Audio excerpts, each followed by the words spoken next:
Oi, gente! Segunda-feira, 3 de novembro de 2025, que privilégio! Nosso encontro marcado aqui pelo canal do Aprova está no ar.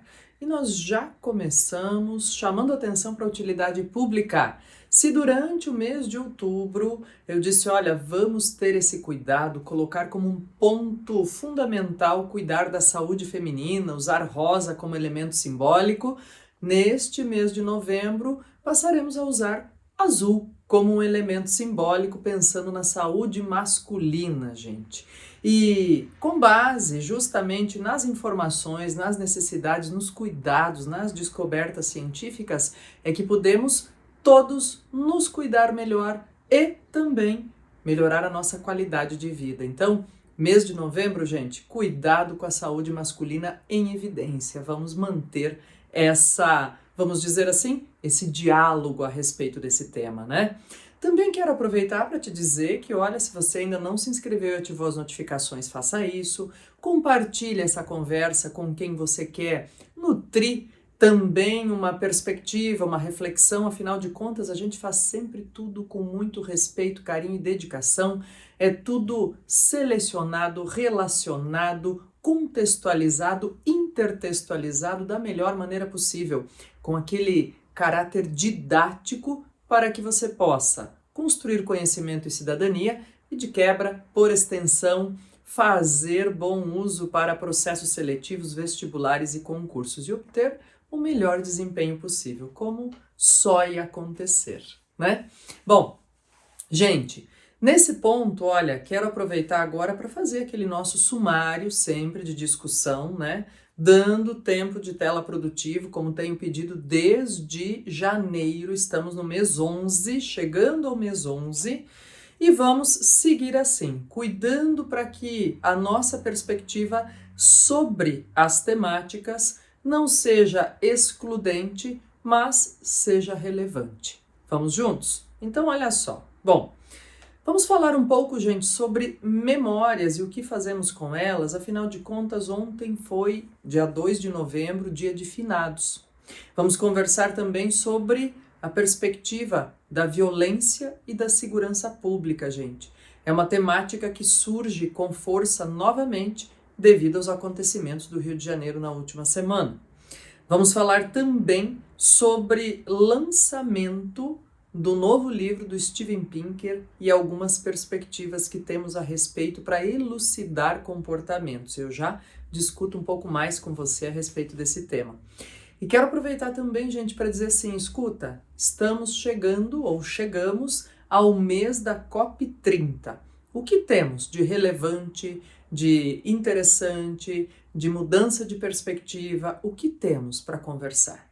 Então vamos juntos agora, passo a passo, item a item.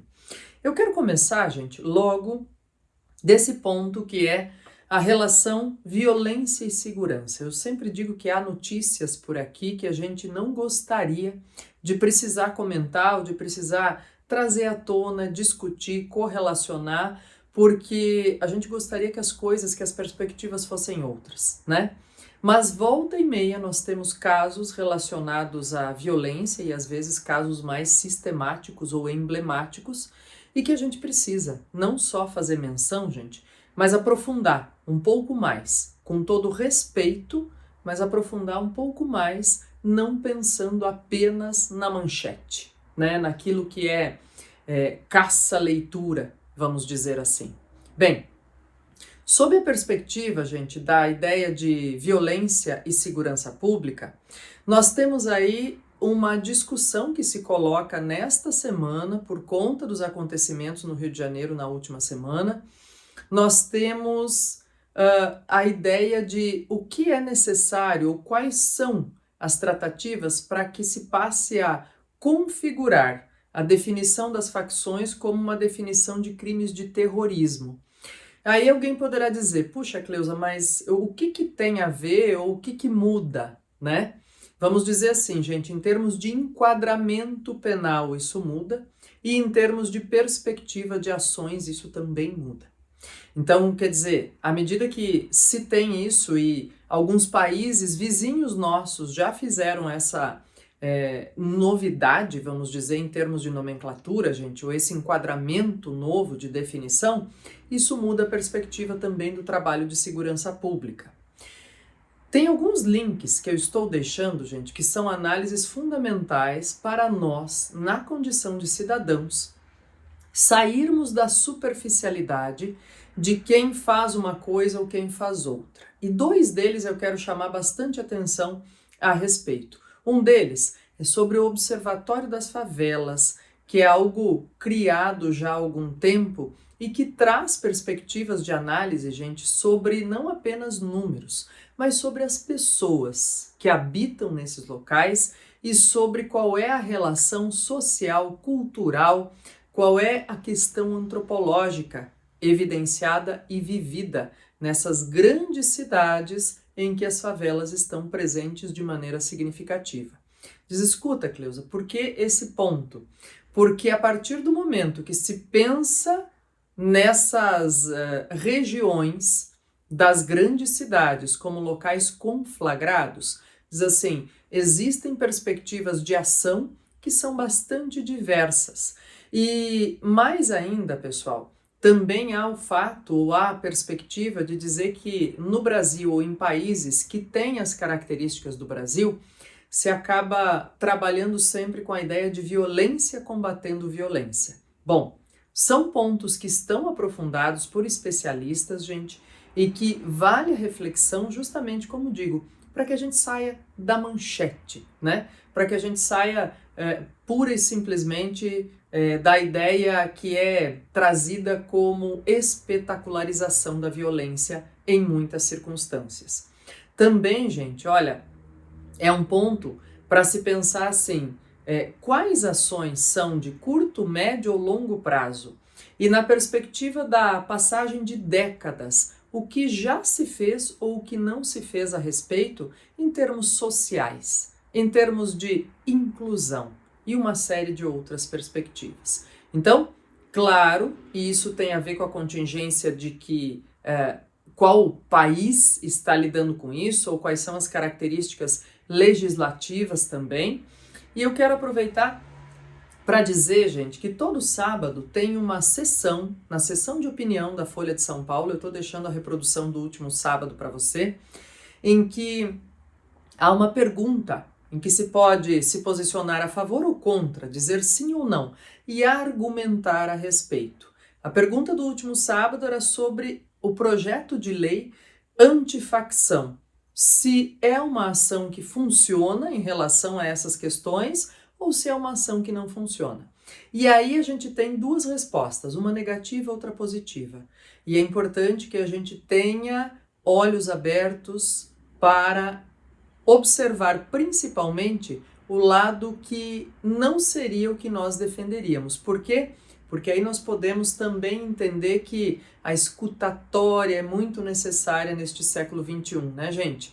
Nós precisamos dar ouvidos e olhos também ao contraditório para entender por que reforçamos o nosso ponto de vista ou por que podemos revê-lo. Isso é fundamental como exercício neste século XXI. Bem, outro ponto, gente, que quero levantar hoje tem a ver com, como disse antes, estou deixando um link de um exemplo aí muito doloroso e bonito ao mesmo tempo, a respeito de memórias, porque ontem foi dia de finados. E em muitas situações, ou vamos dizer assim, eu estou dizendo em muitas, mas gente, em todas as situações, as pessoas vivem luto de maneira distinta. Felizmente, nos últimos anos, nós temos tido acesso ou a possibilidade de acessar mais publicações e mais reflexões bem didatizadas sobre o luto na contemporaneidade ou sobre a história construída do luto no Ocidente. E se recordar é fazer passar de novo pelo coração, gente, como quer uma etimologia para essa palavra, diz, olha, uma das frases que está no link que eu estou deixando para você é da reflexão de alguém que traz uma memória e que diz assim, memórias muito tristes, quem é que se interessaria? E às vezes, pessoal, é justamente por não ter um final feliz ou ter passado por muita coisa que é difícil ao longo da vida, as pessoas não se interessam também por contar a sua história, por salvaguardar essas memórias. E aí entra o ponto de solidariedade intergeracional, que eu sempre destaco por aqui. Como é importante a gente se importar com quem já viveu bastante tempo e a gente deixar que essas pessoas tragam, contem, relatem e dar atenção adequada para isso. Isso é uma maneira, gente, de fazer passar pelo coração novamente e reinterpretar as coisas que acontecem ou que aconteceram ao longo da vida. Então, faz sentido, nesse diálogo ou nessa perspectiva, Michel de Montaigne tem um ensaio bastante significativo sobre essa reflexão sobre a morte. Ele diz que quem aprende a fazer isso ao longo da vida passa a não subjugar-se mais à vida também. Isso, obviamente, tem uma profundidade bastante difundida e também que pode ser muito interpretada de diferentes maneiras, gente. Outro ponto que eu dizia, olha, vamos falar da COP30, gente. Estamos no mês de realização da COP30. Já levantei aqui outras vezes, como vocês sabem, a nossa conversa é sempre muito democrática e atemporal. Já levantei aqui outras vezes perspectivas, mudanças de nomenclatura e mudanças significativas de ações relacionadas a questões climáticas que estarão em discussão e que deverão ser colocadas em prática depois da COP30. E nós vamos conversar a respeito mais vezes ao longo deste mês. Outro ponto importante, gente, eu dizia, olha, ainda não publicado, traduzido no Brasil, um novo livro do Steven Pinker, em que, mais ou menos assim, olha, a tradução livre, eu não estou ainda com o meu exemplar, assim que estiver, prometo revisitar e detalhar muita coisa boa com vocês aí, viu? Quando todos sabem que todos sabem, uma história mais ou menos que perpassa reflexões sobre o conhecimento comum a respeito das coisas. A ideia, gente, de que a consciência do entendimento mútuo é um poderoso motor da vida social. Bom, vamos exemplificar para ficar mais fácil? Olha, a ideia do conhecimento compartilhado, né? E ele fundamenta a reflexão, ou uma das reflexões basilares do livro, sobre o conto do Christian Andersen, O Rei Está Nu, sabe?